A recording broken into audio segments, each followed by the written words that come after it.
Welcome back to another weekly love reading. This reading is purely for the Hindi audience.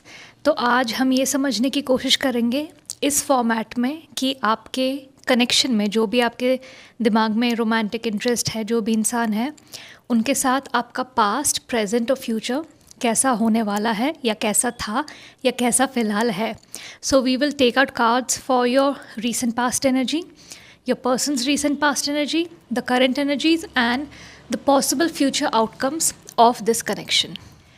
So as usual, while I'm shuffling these cards, please उनका चेहरा, नाम, आवाज़, सब कुछ visualize कीजिए as though they were standing right in front of you, gazing at you with love. अगर आपको private energy guidance की ज़रूरत है तो सारे डिटेल्स वीडियो डिस्क्रिप्शन में आपको मिल जाएंगे. आप प्राइजेस, प्रोसेस, टाइमलाइंस चेक कर सकते हो और अगर आप इंटरेस्टेड हो आप अपने डिटेल्स वहाँ सबमिट कर सकते हो. You will receive your video within 5 business days and emergency readings are sent within 2 days including weekends. अगर आप किसी भी तरह के मैनिफेस्टेशन रिचुअल्स की तलाश में हो, such as attract your soulmate, get committed, silence breaker, mind possession, वो भी सारी डिटेल्स आपको वीडियो डिस्क्रिप्शन पे मिल जाएंगे. ये 21 डे मैनिफेस्टेशन रूटीन्स है जो आपको एग्जैक्टली बताएंगे आपको क्या करना है, कब करना है, कैसे करना है. इसमें आपके टेक्निक्स होंगे, एक्टिविटीज़ होंगे, वो सारी चीज़ें होंगी जो 21 डेज़ में आपको ज़रूरत है अपना न्यूरो पाथवेज चेंज करने की, आपके इमोशंस, हैबिट्स, बिहेवियर्स चेंज करने के लिए. और एक बार वो सारी चीज़ें चेंज हो जाएंगी देन आप जो भी डिज़ायर मटीरियलाइज़ करना चाहते हो वो आपकी रियलिटी में आपको धीरे धीरे दिखने लगेगा.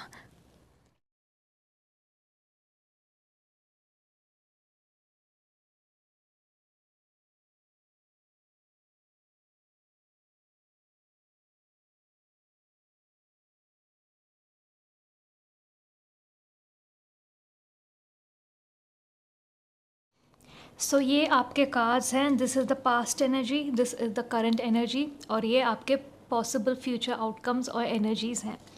Let's start with the past energies. इस कनेक्शन में आपके और आपके पर्सन में क्या चल रहा है, आपके दिमाग में, आपके फीलिंग्स में, ये समझने की कोशिश करते हैं. We have unrequited love and stay optimistic about your love life. तो यहाँ पे मुझे किसी एक इंसान की एनर्जी दिख रही है. किसी को, आपको या उनको तो ऐसा लग रहा है कि ये अनरिक्वेटेड लव है, मतलब आपका लव रेसिप्रोकेट नहीं हो रहा. आप किसी को बहुत पसंद करते हैं, आपके मन में किसी के लिए बहुत इमोशंस और फीलिंग्स हैं, पर आपको ऐसा लग रहा है उनके लिए, आपके लिए उनके मन में सेम टाइप की इमोशंस नहीं है. और यहाँ ये एनर्जी के साथ मुझे गाइडेंस भी आ रही है कि आपको ऑप्टिमिस्टिक रहना पड़ेगा. आप, मुझे लगता है आप चीज़ें अनफोल्ड होने से पहले ही आप में पेशेंस नहीं है. आपको ऐसा लगता है कि मैं इतनी जल्दी किसी को लाइक करने लग जाता हूँ या लाइक करने लग जाती हूँ, I fall for them so quickly. तो सामने वाले को भी उसी स्पीड से दे शुड स्टार्ट लाइकिंग मी. कैसे मेरे मन में इतनी जल्दी इंटेंस इमोशंस आ जाते हैं पर सामने वाले बंदा बहुत स्लो चल रहा है, या सामने वाले को थोड़ा और टाइम चाहिए, सामने वाले को समझ नहीं आ रहा. तुम्हें समझ कैसे नहीं आ सकता तुम किसी को लाइक करते हो कि नहीं. आई थिंक आप बहुत एक अपने रिजिड माइंडसेट में सेट हो कि चीज़ें या तो ऐसी होनी चाहिए वरना कुछ गलत है. पर आपको अपना थोड़ा पर्सपेक्टिव ब्रॉडन करना पड़ेगा. जस्ट बिकॉज आप किसी चीज़ में फास्ट हो और आपकी जो स्पीड है, आप जो सुपर फास्ट हो टू फॉल फॉर समवन, वो actually that's not even healthy. ठीक है ना, तो ज़्यादा स्लो चलना किसी के लिए ठीक है, किसी कनेक्शन के लिए ना ज़्यादा स्पीड से चलना. You need to go at a pace where both people are comfortable. तो आपको पर ऐसा लग रहा है कि ये मेरा तरीका है तो यही सबसे सही तरीका है, और सामने वाला इतना धीरे क्यों चल रहा है. आप में पेशेंस नहीं है, आप में वो डेस्परेशन अर्जेस आने लग जाते हैं कि फिर आप you jump to the conclusion कि ये मुझे लाइक नहीं करते जिस तरह से मैं इनको लाइक करती हूँ, just because they are going at their own pace. ठीक है, कोई आपको हफ्तों, महीनों तक ड्रैग कर रहा है तब भी उनको समझ नहीं आ रहा कि उनके लिए आपके मन में फीलिंग्स हैं कि नहीं. तो समझ आता है that is like just dragging someone along and wasting their time and emotions. But आपको सब फटाफट चाहिए, आपको सब जल्दी चाहिए, सब कुछ मतलब प्यार जल्दी हो जाना चाहिए, कमिटमेंट जल्दी हो जाना चाहिए. और आप ये पैटर्न पता नहीं कितने कनेक्शन से कैरी कर रहे हो. But this desperation, this urge, this energy that you are putting out, it's reaching that person and it's not going to be in your favour. किसी को नहीं पसंद कि कोई उनको मतलब रश करे, स्पेशली ऐसी चीज़ों में, कनेक्शंस में, रिलेशनशिप्स में. प्यार और romantic attraction, sexual chemistry naturally unfold होता है. कभी कभी बहुत धीरे भी होता है, कुछ लोगों के लिए फटाफट हो जाता है. तो आप ऐसे इंसान से शायद मिले हो पहले जहाँ पे फटाफट हुआ है, पर ये वो ऐसे इंसान नहीं है। तो जस्ट बिकॉज कुछ आपके तरीके से नहीं हो रहा, आपके स्पीड से नहीं हो रहा, इसका मतलब ये नहीं वो गलत है। इसका मतलब ये नहीं कि कोई आपको लाइक नहीं करता। इसका मतलब ये नहीं कि कोई आप में पोटेंशियल नहीं देख रहा। तो ये आपके इस कनेक्शन को लेके रीसेंट पास्ट एनर्जीज रहे हैं जो बिल्कुल पॉजिटिव नहीं है। तो यहाँ पे है भी इस कार्ड में, positive thinking and faith will bring you romance. आपको वो पेशेंस, वो ग्रेस दिखाना पड़ेगा जो आपकी लाइफ में उस रोमांस को लेके आए, जो रेसिप्रोकेट करे उस रोमांस को। आपको उनको वो टाइम देना पड़ेगा। आप हश हश और रश नहीं कर सकते हो। आप किसी को नहीं बोल सकते तुम जल्दी करो, तुम जल्दी करो, तुम मतलब मुझे लाइक क्यों नहीं कर रहे, तुम्हारे मन में इंटेंस इमोशंस क्यों नहीं आ रहे। आप ये सब नहीं कर सकते हो। रोमांटिक कनेक्शंस में ये नहीं हो सकता, दोस्ती में भी ये नहीं ये किसी टाइप की ह्यूमन कनेक्शन में आप किसी को रश नहीं कर सकते कि तुम मेरे लिए ऐसा फील करो और इतने टाइमलाइन में करो, ठीक है। अभी करंट एनर्जीज क्या चल रहा है, ये रीसेंट पास्ट है, तो पिछले कुछ दिन में या पिछले कुछ हफ्तों से ये हो सकता है। अभी इस वक्त क्या चल रहा है, इस वक्त चल रहा है forgiving and learning, heart to heart conversation. Okay, very clear cards, मुझे मतलब समझना भी नहीं पड़ रहा कुछ। तो मैंने कहा कि आपके पास्ट पैटर्न्स की वजह से आप में डेस्परेशन अर्जेस आए हैं, या तो पास्ट में आपने अबैंडन, रिजेक्टेड फील किया, आपको कहीं किसी इंसान ने ऐसा फील करवाया कि मैं तुम्हें चूज़ नहीं कर रहा, और उससे आपकी बहुत इनसिक्योरिटीज़ आई हैं मन में कि why am I never chosen. अगर दो लोग भी हैं या सिर्फ मैं अकेली ही खड़ी हूँ या खड़ा हूँ, मैं क्यों नहीं चूज़ होता, ये इंसान जिसको मैं लाइक करती हूँ या करता हूँ वो मुझे क्यों नहीं चूज़ करता। तो कहीं आपको अबैंडनमेंट इश्यूज़ हैं, रिजेक्शन के आपको डर रहता है कि कोई मुझे छोड़ के चला जाएगा, कोई मेरा प्यार मुझे वापस नहीं देगा, ठीक है। तो ये सब आपके पास्ट, जो लोग आपकी लाइफ में आए उसकी वजह से हुआ है। अभी यहाँ पे लिखा है हील योर पास्ट, क्योंकि आप अगर ये अपना बैगेज और अपना ये बिहेवियर कैरी फॉरवर्ड करोगे, आप अपने अंदर ठहराव नहीं लेके आओगे, पेशेंस नहीं लेके आओगे, you don't practice being grounded with your emotions, ठीक है, with regulating your nervous system, emotional intelligence. अगर आप अपने अंदर वो ठहराव नहीं लाओगे तो ये आपके आने वाले और इस कनेक्शन को बहुत बुरी तरह से उस पर इफेक्ट करेगा, ठीक है। क्योंकि ये जो डेस्परेशन, ये जो अर्जेस है, इससे जो आपके बिहेवियर्स निकल के आते हैं वो अच्छे नहीं है, वो किसी को नहीं पसंद। कोई वो बिहेवियर्स को एंटरटेन नहीं करेगा रोमांटिक इंटरेस्ट में, अनलेस वो सामने वाला इंसान भी आपको ऐसे मिल जाए जो ऐसे बिहेव करता है, ठीक है। वो तो फिर वैसे ही कनेक्शन अच्छा नहीं होगा, क्योंकि ऐसे टाइप के बिहेवियर्स रोमांटिक कनेक्शन में नहीं होने चाहिए, जहाँ आप में हर चीज़ की अर्जेंसी है, हर चीज़ में आपको डेस्परेशन है, हर चीज़ में आपको इनसिक्योरिटी है, हर चीज़ में आपको एंशियसनेस फील होती है। छोटी छोटी बात को आप इस चीज़ में लेके बैठ जाते हो कि ये तो अब मुझे छोड़ देंगे, ये तो अब मुझे उस तरह से प्यार नहीं करते, ये तो अब किसी और को लाइक करते हैं। तो आप खुद अपनी डे टू डे की लाइफ में इतना टॉर्चर क्रिएट कर रहे हो ऐसे टाइप के बिहेवियर्स और माइंडसेट के साथ कि आप, वो इंसान कुछ भी नहीं कर रहा होगा तो भी आप अपने दिमाग में कहानियाँ बना लोगे। तो unless you heal your past, unless you forgive yourself कि ठीक है मेरी लाइफ में गलत लोग आए थे, उनकी वजह से मेरा थोड़ा ऐसा बिहेवियर हो गया जहाँ पे मुझे नज़र रखने की आदत है, या मुझे सब कुछ फास्ट चाहिए उसकी मुझे आदत पड़ चुकी है, वरना मुझे लगता है कि कोई मेरा टाइम वेस्ट कर रहा है, कोई मतलब मुझे लाइक नहीं करता। ये आपको हील करना है। हीलिंग अकेले में ही होती है, हीलिंग अगले रिलेशनशिप में जाके नहीं हो सकती है, ठीक है। तो forgiving and learning, as you release and heal your past, you experience love in the present moments. Present moment में आप लव तभी एक्सपीरियंस कर सकते हो जब आपका दिमाग फ्यूचर में नहीं है, पास्ट में नहीं है, विच मीन्स किसी स्ट्रेस में नहीं है। मैंने कहा ना, आपको ठहराव की ज़रूरत है। You need to be grounded, you need to be present, mindful in this moment, in this current moment. That is when you will experience love. That is when you will be able to heal yourself, ठीक है। तो आपके लिए healing बहुत ज़रूरी है। अपने past baggage को हील करो, समझो कि क्या सामने वालों की गलतियाँ हुई थी, कहाँ लोगों को चुनने में शायद गलती हुई थी, कहाँ आपकी गलतियाँ थी, और उनका असर आप पे मत रहने दो। डोंट कैरी दैट फॉरवर्ड, ठीक है। वो जो पास्ट है, पास्ट को पास्ट में ही छोड़ के हील होके आगे बढ़ो, ताकि आप बाकी सारे जो आने वाले लोग हैं उनको डाउटफुल नज़रों से नहीं देखो। क्योंकि आप अगर डाउटफुल नज़रों से देखोगे तो शुरू में ही आप फाउंडेशन डाउट की रख रहे हो, आप फाउंडेशन इनसिक्योरिटी की रख रहे हो, तो कनेक्शन वैसे ही आगे बढ़ेगा। आपकी जब नींव ही ठीक नहीं होगी, नींव ही ट्रस्ट की नहीं होगी, तो वो कनेक्शन कैसे आगे चलेगा, ठीक है। आप ये खुद समझने की कोशिश करो। और दूसरा कार्ड यहाँ पे है heart to heart conversations, current energy. Honestly discuss your feelings with each other. ये थॉट प्रोसेस या तो किसी के दिमाग में आ चुका है, ठीक है, या अभी आने वाला है अगले 1-2 दिनों में, ठीक है, बिकॉज ये करंट एनर्जीज हैं, तो ये आने वाले हैं। आपकी करंट एनर्जी है, आपको हीलिंग की ज़रूरत है, और ये या तो उनकी या आपकी, दोनों की हो सकती है। या तो आप जब ये हीलिंग में आओगे, आपको समझ आएगा कि ये सब अपने दिमाग में इमेजिन करने की जगह, अपने आप को स्ट्रेस देने की जगह, I just need to have a heart to heart conversation and understand कि इज़ दिस लव रिक्विटेड और अनरिक्विटेड। उनको भी मुझसे उनको भी मैं पसंद हूँ कि नहीं, या ये सब मेरे दिमाग का फितूर है। ये सच में आगे नहीं बढ़ रहा या वो स्लो जा रहा है। आप उन दोनों में डिफरेंस नहीं समझ पा रहे हो कि ये बढ़ ही नहीं रहा आगे, और मैं मतलब फालतू के होप्स में बैठा हूँ या बैठी हूँ, या ये स्लो जा रहे हो और मुझे समझ नहीं आ रहा। तो instead of imagining worst case scenarios and jumping to conclusions, लोग कम्युनिकेशन के अलावा सब कुछ करने को तैयार है अपने आप को कंप्लीट स्ट्रेस देने के लिए। You need to have a heart to heart conversation with this person, it's as simple as that. या ये इंसान ऑलरेडी सोच रहे हैं, क्योंकि ये मुझे वाइब दोनों से आ रही है, दोनों को कहीं ना कहीं आपस में वो एनर्जी पहुंच गई है कि अब हमको इस बारे में बात करनी चाहिए। अब हम कुछ टाइम से साथ हैं, अगर ज़्यादा ऐसे ड्रैग होगा तो शायद सामने वाले को लगेगा मैं इसको कहीं लेके नहीं जा रहा या लेके नहीं जा रही। तो इनको या तो, क्योंकि आपकी ये एनर्जी डजेंट लाई, एनर्जी जिसकी तरफ निकल रही होती है उस तक पहुंच जाती है। Energy is a very strong thing. तो कहीं ना कहीं मुझे दिख रहा है आप में जो डेस्परेशन, बहुत सारे क्वेश्चंस की एनर्जी आ रही है, वो आपके बॉडी लैंग्वेज, आपके बिहेवियर्स में निकल रही है और ये इंसान तक पहुंच रही है। और तभी ये डिसाइड कर रहे हैं कि this person has a lot of questions, I think they are getting confused, we need to have a heart to heart conversation कि मैं भी इनको पसंद करता हूँ, या मैं कितना इसको आगे लेके जाना चाहता हूँ, या मैं कितना सीरियस हूँ, ठीक है।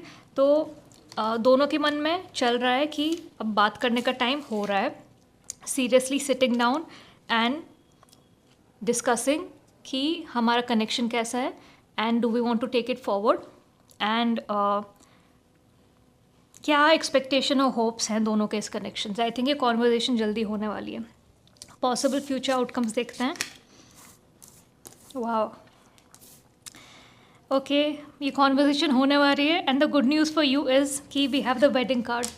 नाउ वेडिंग का कार्ड है, इसका मतलब ये नहीं कि आपकी वेडिंग होने वाली, ठीक है। This is the card of higher commitment, higher level of commitment, whatever that may be with you. अगर अभी ये टॉकिंग स्टेज चल रहा है तो ये हार्ट टू हार्ट कॉन्वर्जेशन के बाद आप लोग डेट करना स्टार्ट कर सकते हो। तो जो भी नेक्स्ट स्टेप है आपके रिलेशनशिप का और अगर रिलेशनशिप फॉर्म नहीं हुआ है तो रिलेशनशिप फॉर्म होना ही नेक्स्ट स्टेप है। तो आई थिंक इस कार्ड से बहुत क्लियर है कि आप दोनों को फीलिंग्स है, आप दोनों को ये आगे लेके जाना है, ठीक है। बट आपके लिए एक वार्निंग साइन वही है कि आप अपना पास्ट हील करो, वरना चाहे आप डेट भी करना शुरू कर दो, जो भी हो जाए, आप साथ में बहुत महीने सालों तक हो, अगर आप अपने बिहेवियर्स, अपनी अर्जेंसी, मैं कह रही हूँ बार बार, अगर वो आप अपने अंदर अपने बिहेवियर में ठहराव नहीं लेके आओगे तो ये कनेक्शन ठीक से नहीं चलेगा। Let your friends help you, ask for support and accept it from others. आपकी हीलिंग जर्नी में जो भी आपको करने की ज़रूरत है, आपको थेरेपी लेनी है, आपको ऑनलाइन टूल्स यूज़ करने हैं, आपको अपने फ्रेंड्स का सपोर्ट चाहिए, do not shy away from that. कहीं ना कहीं मुझे दिख रहा है कि आप अपने बिहेवियर से अवेयर हो, ठीक है। आपको एम्बैरसमेंट हो रही है अपने फ्रेंड से डिस्कस करने में, और क्योंकि अभी तक आपको पता है कि मेरे ये बिहेवियर्स हैं, मेरे ये पैटर्न्स हैं, मतलब मुझे तो ऐसा, मतलब मन में ऐसा उठ जाता है, फिर मैं कंट्रोल नहीं कर पाता या कर पाती, मैं क्या करूँ इसका। आपको लगा अगर ये अपने फ्रेंड्स को बताओगे, जो भी आपके बहुत क्लोज हैं, तो किसी तरह की आपको शेम या एम्बैरसमेंट फील हो रही है, पर आपको एम्बैरस होने की कोई ज़रूरत नहीं है। Every human goes through different kind of phases experience, and आपके दोस्तों के भी अपने मन में बहुत उनके राज छुपे होंगे जो उन्होंने कभी अपने दोस्तों को डर से नहीं बताया, कि वो शायद जज होंगे या उनको एम्बैरसमेंट फील होगी। तो अपने कुछ ऐसे दोस्तों को चुनो जो आपको पता है कि नॉन बायस्ड हैं, कभी आपको जज नहीं करेंगे, and let your heart out. ये आपकी हीलिंग का बहुत एक इम्पॉर्टेंट स्टेप होगा, क्योंकि सामने से भी आपको कुछ एडवाइस मिलेगी, सामने से भी आपको कुछ सिमिलर एक्सपीरियंसेस मिलेंगे जो आप शेयर करके आप अपनी हीलिंग स्टार्ट कर सकते हो। हीलिंग सब लोग अलग अलग तरीके से करते हैं। कुछ लोग दुनिया ट्रैवल करके करते हैं, कुछ लोग लोगों से मिल के करते हैं, नई चीज़ें सीख के करते हैं, अपने आप को समझ के करते हैं। तो if you need your friends help, then ask for that help, go tell them कि देखो मेरे साथ ये हो रहा है, तुम्हें लगता है कि मैं ये हील कर पाऊँगी, ये चेंज कर पाऊँगी, मुझे थोड़ा एडवाइस दो, मुझे थोड़ा समझाओ। तो जाओ, आपको जिसके पास जाने का मन है, जिससे बात करने का मन है, अपने आप को रोको मत। जो आपको लगता है आपके लिए सही है, आप आगे बढ़ के उसको करो, क्योंकि I feel this connection is going to be worth it. अभी कुछ फाइनल क्लैरिफिकेशन कार्ड्स से ये समझने की कोशिश करेंगे कि हमने कोई गाइडेंस मिस तो नहीं की, और कोई आपके या इनके फ्यूचर एक्शंस या आप लोगों के मन में कुछ और चल रहा हो। Let's C.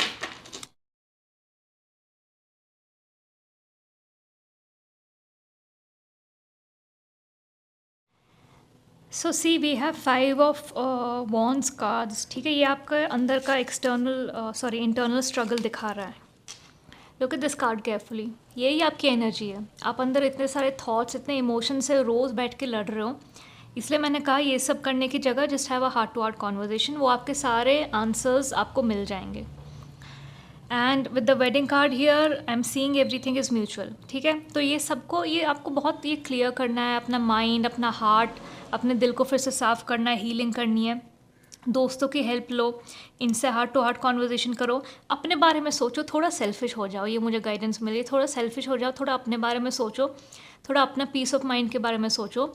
Romantic connection are secondary, everything is secondary. अगर आपके पास पीस ऑफ माइंड नहीं है, आप कहीं भी होगे, किसी के साथ होगे या अकेले होगे, आपको कभी चैन नहीं मिलेगा, आपका दिमाग कभी शांत नहीं रहेगा। तो ये आपको बहुत ज़रूरत है। ये फिर से आपकी गाइडेंस बार बार निकल के आ रही है कि अपने आप को हील करो, अपना मन साफ़ करो, पुरानी चीज़ें पीछे छोड़ो, उससे जो तुम्हारे बिहेवियर्स में चेंजेस आए उनको अनलर्न करो। ठीक है, उनको रिवर्स करो। See again king of pentacles की एनर्जी है। ये इंसान, मैंने कहा ना, पेंटिकल्स की एनर्जी टैरो में सबसे स्लो मूविंग एनर्जी होती है। ठीक है अब ये कार्ड से आपको क्या समझना है? पहले आपको समझना है कि ये स्लो मूविंग है। वो तो हमने शुरू में ही मैंने आपको फिगर आउट करके बता दिया था, ये इंसान स्लो मूविंग है। कन्फर्मेशन के लिए हमारे पास पेंटिकल्स का कार्ड आ गया कि हाँ, ये इंसान स्लो मूविंग है, पर ये किंग की एनर्जी में। किंग अपना सारी चीज़ें, अपने डिसीजंस बहुत सोच समझ के धीरे से लेता है, डेस्परेशन में आके नहीं लेता है। उनको वो अपनी अर्जेस, अपने इम्पल्सेस में गिव नहीं करते हैं। ठीक है, वो हर चीज़ को सोचते हैं, हर एंगल से देखते हैं। ये इंसान भी आपको यहाँ दिखेगा, आराम से बैठ के हर चीज़ हर तरह से सोच विचार कर रहा है। ठीक है, इनको चाहिए था जितना भी इनको टाइम चाहिए था, और उसी के बाद ये लोग इस डिसीजन पे आएंगे कि हाँ, इनको हायर लेवल ऑफ कमिटमेंट चाहिए, ये आपको डेट करना चाहते हैं। अगर आप इनको रश कर रहे हो या करते, गाइडेंस वो है कि मत करो। ठीक है, यहाँ आपके लिए कोई एक्शन नहीं है सिवाय अपने आप को हील करने के। अपने अंदर ठहराव लाओ, आपका सारा काम इंटरनल है। इस इंसान को किसी भी तरह से रश करने की कोशिश मत करो, ये कनेक्शन में प्रॉब्लम आ जाएगी, क्योंकि किसी को पसंद नहीं है कि ये इंसान मुझे ऐसे क्यों धक्का मार रहा है किसी चीज़ में घुसने के लिए, क्या गड़बड़ है। Let them take their time, because इससे पॉजिटिव आउटकम आएगा। इस चीज़ को इस तरह से देखो कि मैं इनको जितना टाइम दे रहा हूँ या दे रही हूँ, इससे ये मेरे लिए और क्लियर हो रहे हैं। एंड मैं चाहता हूँ कि ये मेरे लिए जितना हो सके, they have clarity about me, right. आप नहीं चाहते कोई आपके साथ किसी चीज़ में घुस जाए और वो उसको क्लैरिटी ना हो कि ये आगे कहाँ जाने वाला है, और वो गो विद द फ्लो का सीन हो जाए, नहीं ना। तो इस चीज़ को इस तरह से देखो, जितना ये टाइम ले रहे हैं, ये और क्लियर हो रहे हैं और ये और अच्छी तरह से कनेक्शन में आएंगे। This person is in the king of pentacles energy. आपको और कुछ ज़्यादा समझने की, ओवर थिंकिंग करने की ज़रूरत नहीं है। स्लो मूविंग है, पर किंग की एनर्जी में they will come towards you. ये सब बहुत अचानक होगा। ठीक है, द टावर मोमेंट, क्योंकि मैंने कहा ना कि जब सब कुछ बहुत स्लो चल रहा होता है, तो हर एक्शन, कुछ बड़ा एक्शन जिसके लिए आप बहुत हफ्तों से बैठ के, महीनों से बैठ के आप सोच रहे हो यार ये कब होगा कब होगा, वो जिस भी दिन होता है ऐसे लगता है कि ये तो अनएक्सपेक्टेड था, ये तो सडनली था। तो आने वाले कुछ ही दिनों में ये कॉन्वर्जेशन आपकी होने वाली है। The tower is a very big transformation card. कुछ बहुत चेंज हो रहा है, जो बड़ा ट्रांसफॉर्मेशन हो रहा है, छोटी चीज़ें नहीं। ठीक है, ये सारे cards are minor arcana, this is major arcana card, the tower. And tower मतलब सडनली, अचानक, अनएक्सपेक्टेड, कुछ ही दिनों में। तो expect this heart to heart conversation in a few days. मुझे ऐसा लग रहा है ये इन्होंने सोच लिया है, इन्होंने अच्छे से प्लान कर लिया, and they will come towards you. तो आपका अभी सिर्फ ये काम है कि आप अपने ऊपर काम करो, अपनी हीलिंग करो, अपने जो बिहेवियर्स हैं वो इन पे प्रोजेक्ट मत करो, समझो वो बिहेवियर्स कहाँ से आ रहे हैं और उस चीज़ को फिक्स करो, ताकि ये कनेक्शन ठीक से आगे बढ़ पाए। और देखो यहाँ भी हमको at the bottom of the deck the sun का कार्ड मिला था। ठीक है, और ये देखो फाइव ऑफ कप्स, ये वही है आपकी एनर्जी के बारे में। मुझे तो मतलब ये मुझे वापस प्यार नहीं करते, मुझे तो ये नहीं मिलेगा, और फिर से आई बी रिजेक्टेड और फील अबैंडन। ठीक है, आपको इस एनर्जी से निकलना है क्योंकि आपके फ्यूचर में सन है। This person is going to be like a sun in your life, you are going to be the sun in their life if you heal yourself, and you both will make each other's inner child very happy. तो आपका future अच्छा है, इस energy से इस energy में जाओ। ठीक है, समझो कि हर चीज़ आपकी टाइमलाइन के हिसाब से नहीं होगी। ठीक है, अपना थोड़ा माइंड को ब्रॉडन करो, अपने पर्सपेक्टिव्स, लाइफ में पर्सपेक्टिव होना बहुत ज़रूरी है। इस पे थोड़े वीडियोस जाके देखो यूट्यूब में, क्यों लाइफ में पर्सपेक्टिव होना ज़रूरी है, और क्यों अगर आप वो आदतें अपने अंदर लाओगे आपकी लाइफ बहुत अच्छे से जाएगी। ठीक है, this is something new I am starting in my YouTube videos, जहाँ पे सेल्फ डेवलपमेंट के जो सजेशंस हैं वो मैं आपको बता दूंगी कि यूट्यूब पे आपको किस तरह के वीडियोस जाके देखनी है जो आपके सेल्फ डेवलपमेंट में और हीलिंग में हेल्प करेंगे। तो आप इस तरह के वीडियोस देखना कि कैसे urgency does not help you in any way, and कैसे पास्ट पैटर्न्स हमें आने वाले चीज़ों के लिए, कैसे हमको कई बार तंग करते हैं हमारे पास्ट पैटर्न्स। ठीक है, हाउ दे इंटरफियर। तो ये कुछ चीज़ें हैं जो आप देख सकते हो यूट्यूब पे समझने के लिए कि आपको हीलिंग में आगे कैसे बढ़ना है। I really hope you resonated with this reading. If you did, let me know कि in this reading at which point are you currently and what are you planning to do next. I see you in the next weekly reading. Till then, bye.